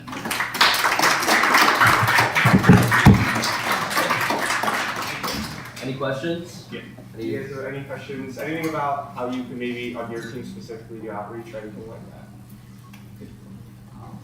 Is there anything you guys did on your team? Because I know you talked a lot about volunteering as a way to drive in-team engagement. Is there any other stuff you did besides volunteering, like policies you implemented in the team or whatever that drove that? So what we did was, I think at the beginning of our last year, we had a sit down with all of our team members. This was back when we recruited. So we went from, I think, around 15, so we went around 20 to 44 members. So it was a pretty big jump. So we took everyone, we sat down on the floor in a circle, and we just went over, we went straight back to elementary school, and we wrote down the basic rules we want to follow. You know when you used to do it with your elementary school teachers? You raise your hand at the first day of school, you write down rules, just basic stuff like that. And those are still rules that we stick by like a year and a half later right now. So just little stuff like that. Just to add on to a little bit to answer your question, kind of, volunteering was the first, the gateway that we kind of used to engage the team. But then from that, any new members on the team or even older members, we were just come tag along to this workshop and to this library demo, and that gets them really engaged. The first time we had a freshmen that were new on our team that went to a demo that now run demos because they were just so intrigued by it and they really liked it. Now that they took over that position and they're starting to continue that by themselves. Bonding over trauma. That's the best part of FIRST. Okay. Any other questions? Yeah, closer to our Okay, awesome. I know you guys mentioned that you guys have 12 mentors, so I just wanted to ask how you guys were able to find them and keep them engaged and wanting to participate in FIRST, not really lose them. Got you. Okay, so it started out with our teacher. Obviously, he works at our school in an engineering program. And the first thing we did is try to get teachers at our school that maybe kind of wanted to stay at a program and see what was going on. That was the first step, because getting those in-house teachers is really useful. I think somewhere in the back, actually, we have one of our mentors sitting in the back over there, one of our new mentors this year. He's our physics teacher. And just kind of getting them into maybe asking your teachers to stop by one of your meetings and kind of show them what it's all about is a good way to first get them interested. And then keeping them engaged, maybe really just like talking to them, making sure they know what's going on and keeping them updated. Oh wait. Can I add something? Oh, I'm sorry. Yeah, go ahead. Is it okay if I add something to that? Yeah, no, To that discussion? Yeah. I'm a mentor for Team 102 in Southville. One of the things that we learned from some other folks is, as you're looking at sponsors, you don't just have to ask for money. Especially if your sponsors are technical companies, ask them if they have anybody who's interested in being a mentor. Get them help that not only helps you guys get some mentors with potentially some experience, but keeps the company, the sponsor company engaged with what we're doing as well. And I can tell you as a parent, drag your parents to competitions.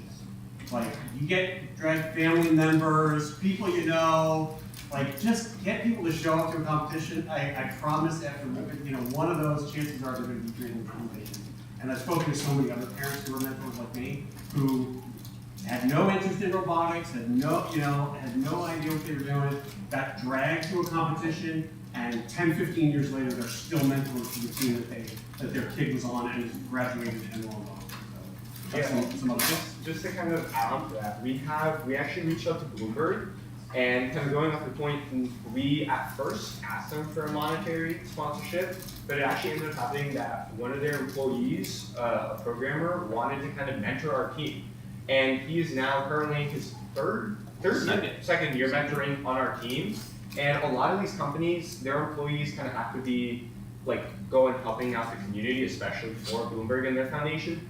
And we made such a good bond. After his like third week there, we couldn't get him to leave because he just really liked it and he wanted to be a part of the team and he loved to see how students got super engaged, and that's kind of what engaged him. Seeing how interested we were is really what kept him going forward and seeing how he's really impacting how big our team is. Also, just to build off from that, your alumni is a great source of having mentorship. From being on the team for like either 1 year or 2 years, the experience that they got from being on the team, becoming able to come back and to also elaborate on what their learning is so they can teach the new students. Cool. Anyone? Yeah. You mentioned that you can't make elementary school students like say till 6:30 p.m. like FRC teams. Yeah. So how do you organize like events on the weekends or libraries, especially with small children? I know. Okay. So you guys specifically for the weekend or just in general? Like in general. Okay, so for the weekdays, generally what we do is schools, middle and elementary schools get out around 2:40. So what we do is if they're within our local vicinity, we kind of try to get to them and do shorter meetings. So like we'll reach out to their teacher and be like, okay, can we set up days like when we're not meeting, so like Wednesdays from 3 to even just for like an hour or an hour and a half from 4 to 4:30. That's enough time to get them thinking about and like kind of show them what they should be doing. You don't always need to be meeting so long like FRC because it's different. It's more about like just the experience and what they should like be doing. And in terms of the weekends, one thing that we're starting in January is any teams that you have really close to your school, if you have extra space at your shop or at your school, then you can see if they can come over on the weekends for trips to your school. So like 2 of the teams that are going to be mentoring, they're going to start coming in on Saturdays so that we can help them, even if it's for a couple of hours, like 2 or 3 hours, they coming to our school because then they don't need the permission slips because it's on the weekend. And that just enables a much deeper connection because they can see what we're doing and we can help them kind of work through all the problems at our school. Follow-up question. So Yeah. when you're dealing with like a non-permission citizen on the weekends, are you going through the school or are you going through the parents and children? So we go through the teacher. So our kind of point of contact is with the teacher. So really what you're going to be doing is the teacher is going to know their school policies because each school's policies are kind of different. Depending on if it's also like a private school or a New York City DOE school. So talk with the teacher and see what they need to do, and like they'll ask their administration from that point of if they need to talk to their parents or maybe get like a thing signed that hey, your students are going to be going on a trip to this high school on Saturday and confirm with their parents. So that's good. So just really talk it out with your teacher, and that's kind of where that comes in. Yeah. Do we have any other questions? No. That should be it. Yeah. Okay. Thank you, everyone. Thank you guys for coming.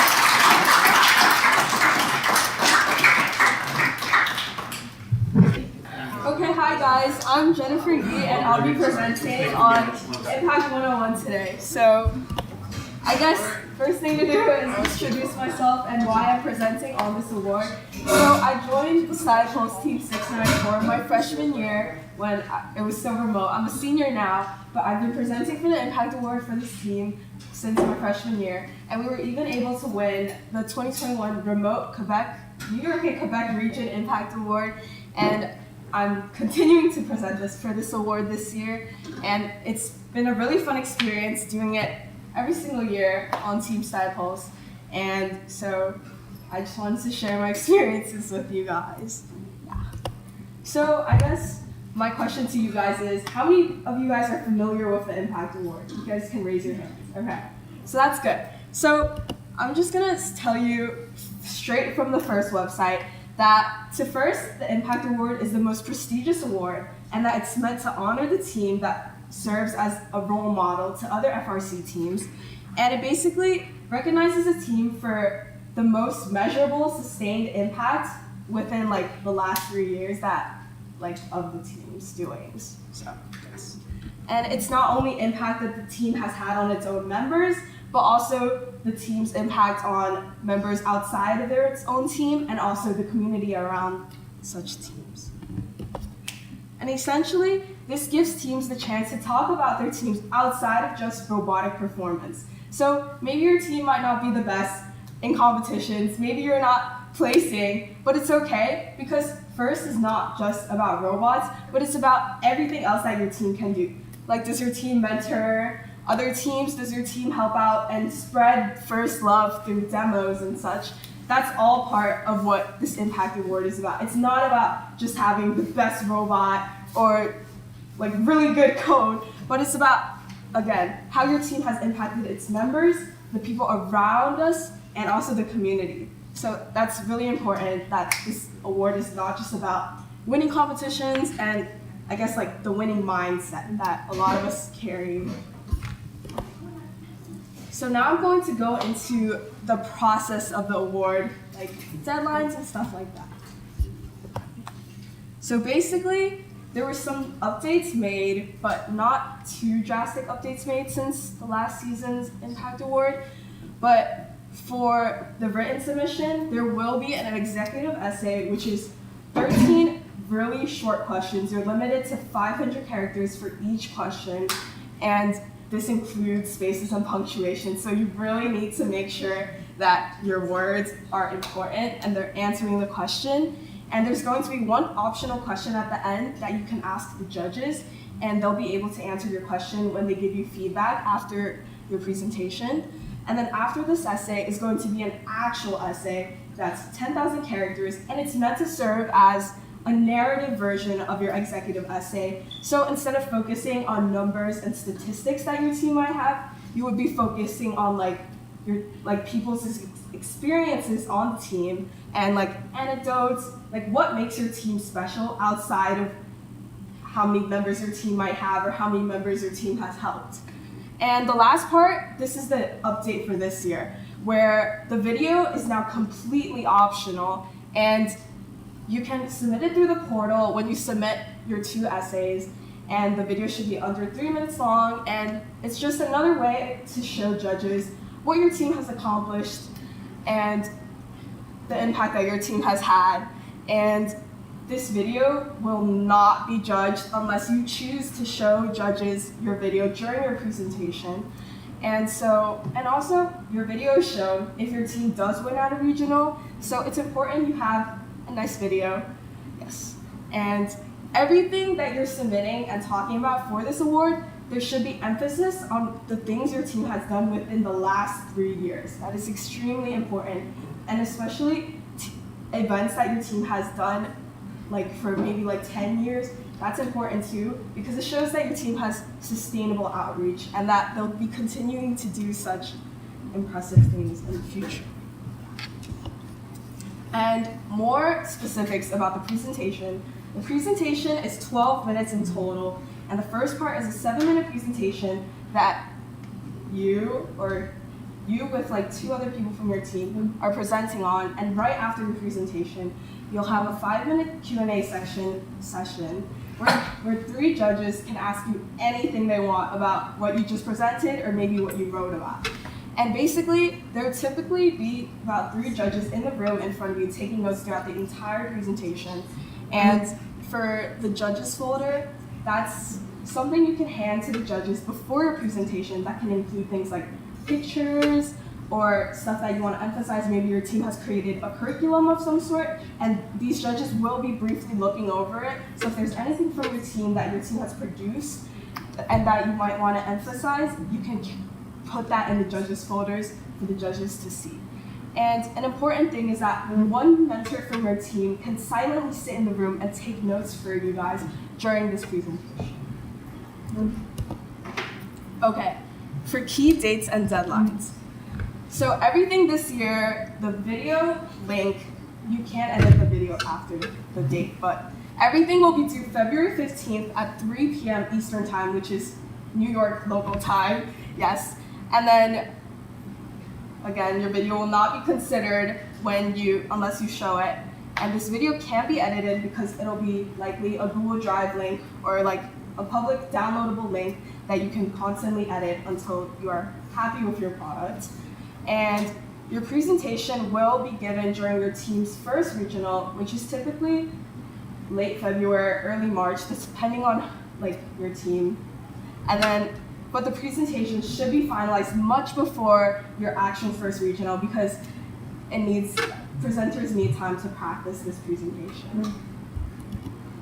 Okay, so now I'm gonna go into a little bit about what my team 694 does and like stuff that works for us and stuff like that. Okay, so for essays, we like to have multiple brainstorming sessions where everyone's basically in a room and we're just spitting out things that our team does that can be like good material for our essays and stuff like that. And it's important throughout this entire process to try involving a lot of people, not just maybe like the business or marketing people of the team or like specific awards people on your team, but having multiple perspectives from like basically every department or part of your team, because having those like variety of perspectives will allow judges to see that your team is like really diverse and like cohesive, even though there's so many like different types of people on your team. So it's important to have like this variety of perspectives.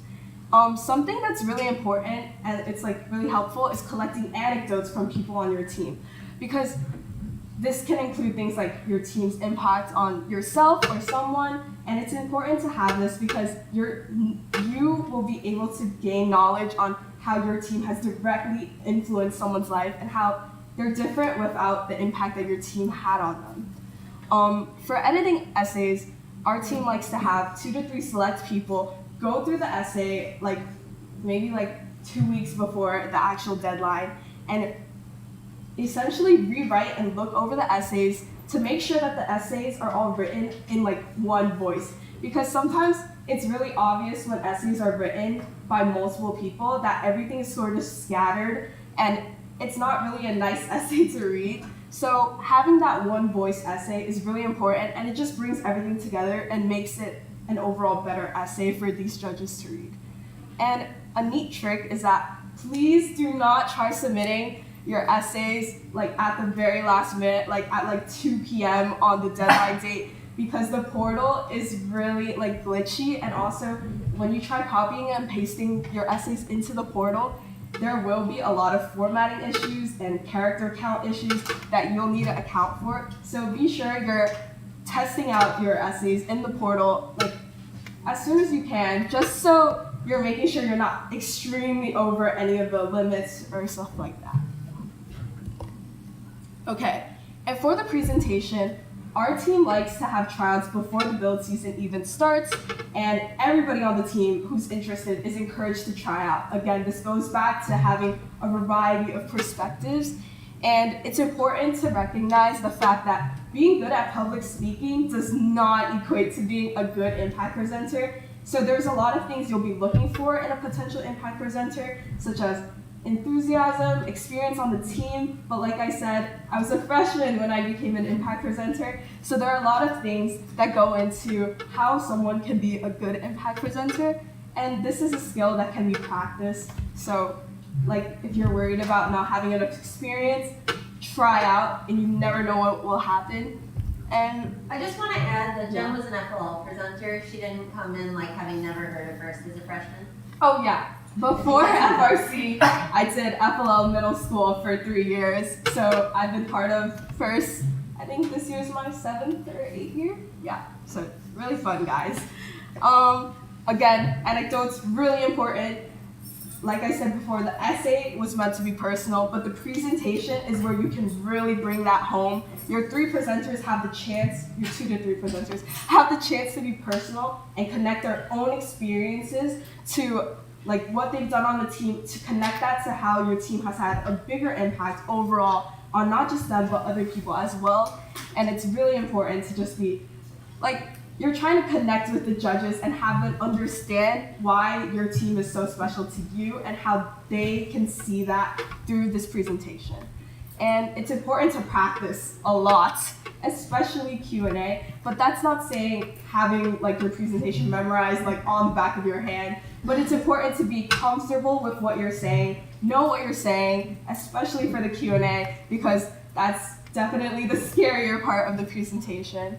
And for the mentor that can be in the room with you, it's important to ask your mentor much before your presentation. Like, do not just like spring this responsibility onto them like a day or 2 before the presentation.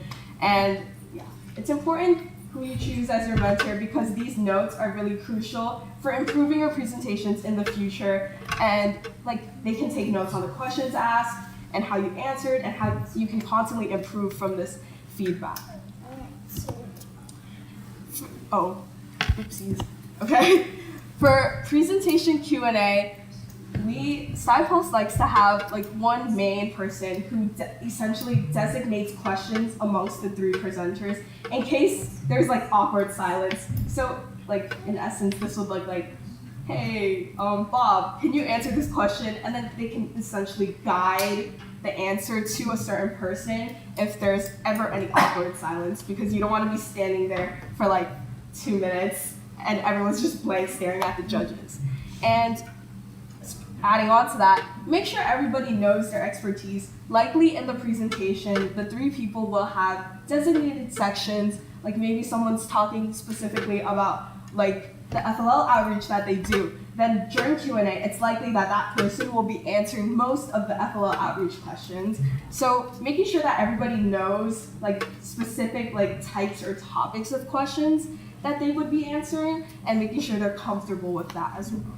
And practicing a variety of questions is really important because these judges can ask you anything, literally anything, not just from your presentation, but from the essays that they'll have read beforehand and anything that they want to ask. And so it's nice to get a lot of practice in with the Q&A with a lot of different people looking at your presentation that can give you advice on not only your answers, but also your presentation in general. And then this is extremely important that everyone knows what was said in the presentation and essays beforehand, so you're not just repeating numbers that the judges have already heard from the essay and the presentation like multiple times. This is your chance, the Q&A, to add any information that your essays could not have. So again, personal things are good, and also anything you want to really emphasize, the presentation and the Q&A especially, is the chance to really show the judges that this is what is important to us and this is what you are choosing to highlight throughout. Okay, and these are some general tips and tricks, but a reminder that every team is different. So what we do might not essentially be what is good for your team, but these are just things that I found that our team is doing or is trying to do that will hopefully help inspire you guys. So we recently started doing like impact scouting, and essentially this should not be like a really big task. It's essentially just looking at winning teams, essays and their videos in particular, but especially essays, just looking at how they structured essays, like was there a theme, or just like what they chose to emphasize throughout.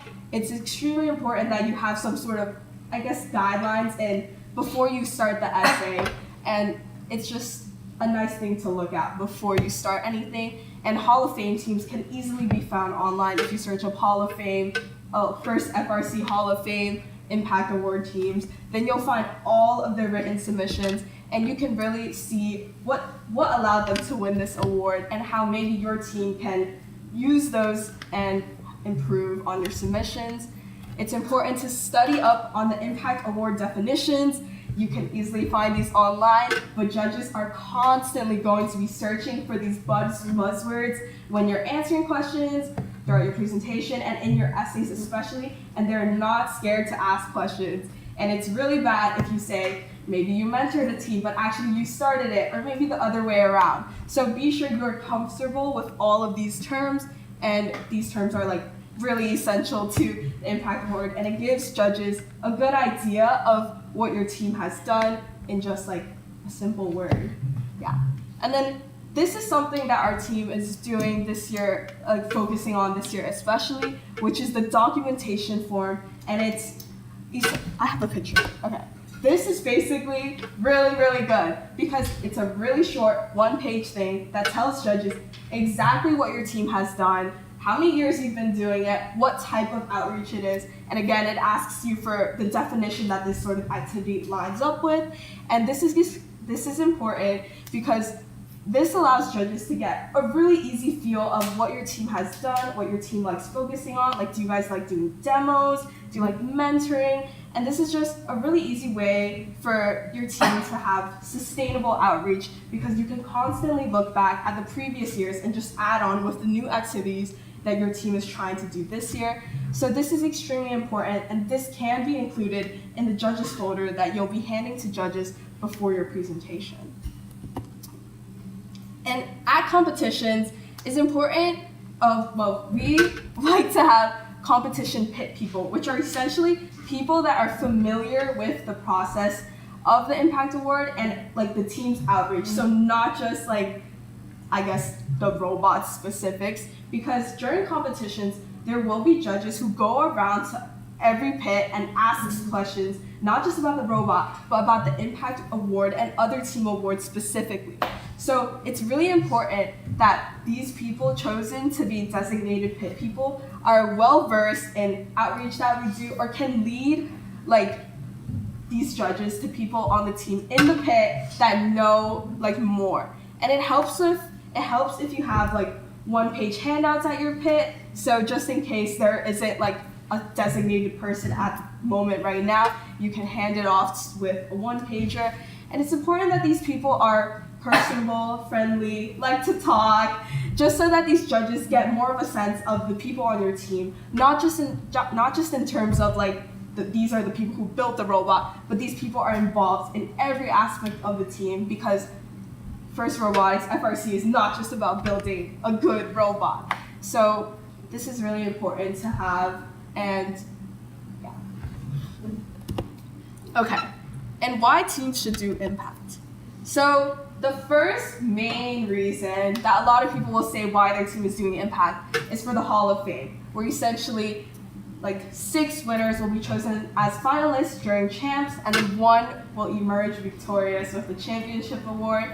And this just means they'll be getting a banner at champs, and there'll be a Hall of Fame team, and they'll no longer have to compete for the award for the next 3 years. But I just want to remind everyone that it's important to know that winning is not the end goal. And for the Impact Award especially, this is your chance not to tell people that, oh, you're the best FRC team in the world, but that your team acts and serves as a model outside of just winning competitions. You have to remember to think about how your team has impacted you and how you can be spreading that message through winning this award. Think about things like how you or someone you know will be different because of their experiences on your team. This is your chance to emphasize how your team is special, different, and unique. And you have to always remind yourself that this award is just like, it's about, you have to think, why does your team deserve to win this award? But the big question that you're actually asking is, why this team has changed, like why are you different because of this team? Like this team is so special to me because it's allowed me to grow in this way or that way. It's not about winning, and I think that's why this Impact Award is just so special to First and in general. And a short thing on rookie teams. Okay. First year rookie teams are not allowed to compete for the award, but that makes sense because they've just started. But for rookie teams, know that team culture is extremely important. Winning culture is a thing. Do not go into the impact process with a losing mindset. Again, this award is not just about winning an award and getting a cool banner. It's anything is possible. This is extremely corny, but it is true. Do not go into this process with a losing mindset. Winning is not everything, and the whole process is a chance for you to, I guess, brag about your team, its achievements, and how you're different because of your team, and how your team has changed people for the better. Yeah. Okay. And now for Q&A. Does anybody have any questions about anything?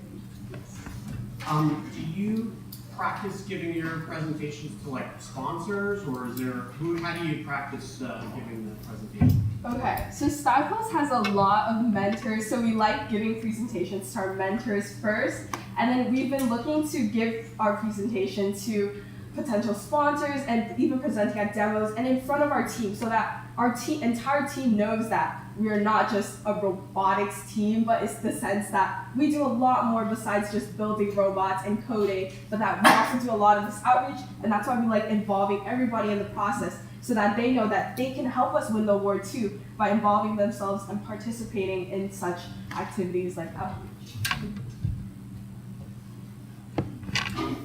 So we have a couple of members that are experienced in outreach and in previous events. What tips would you give to a team that is preparing for the first ever Impact Award submission? Again, I think mindset is extremely important. Just knowing that winning is not the end goal, but the whole point is you're trying to show these judges, you're trying to explain that being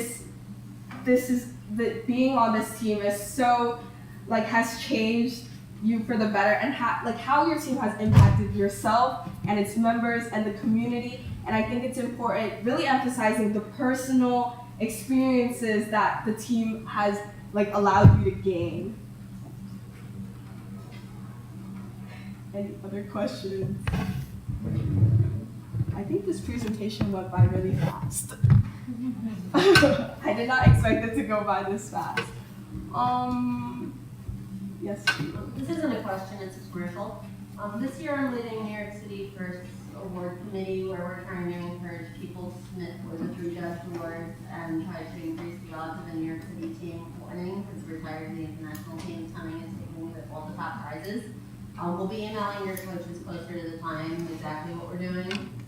So far I know one of the things is I'm doing a presentation at New York City kickoff, before kickoff, about the 3 judge awards. And we're hoping to do some things where you come on essays by us or presentations by us and get advice and tips and practice. And hopefully one of the New York City or Long Island teams wins this year and nominate from another country. They should win their own race. This is a little awkward, guys. Hey, you did your presentation. Thank you. You answer all the questions, we don't have any more questions. Yeah, good job. Thanks.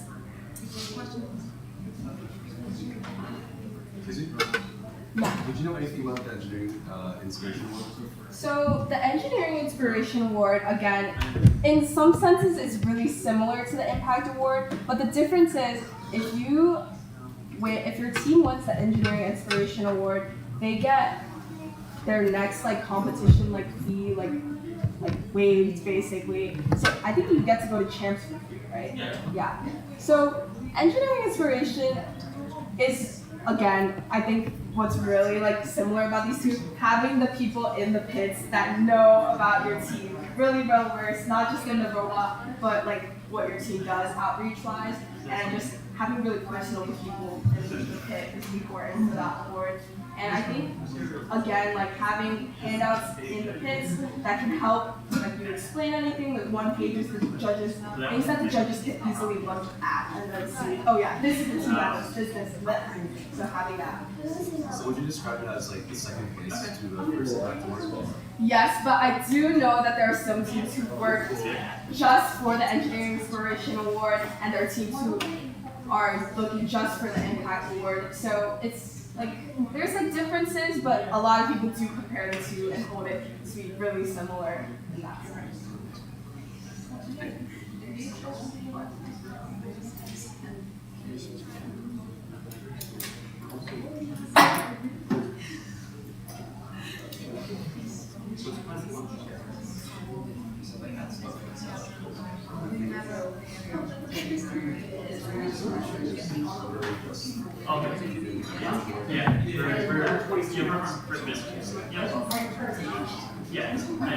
Are you guys local? Does it merge? Not New York, but we're just across the river in New Jersey. Yeah.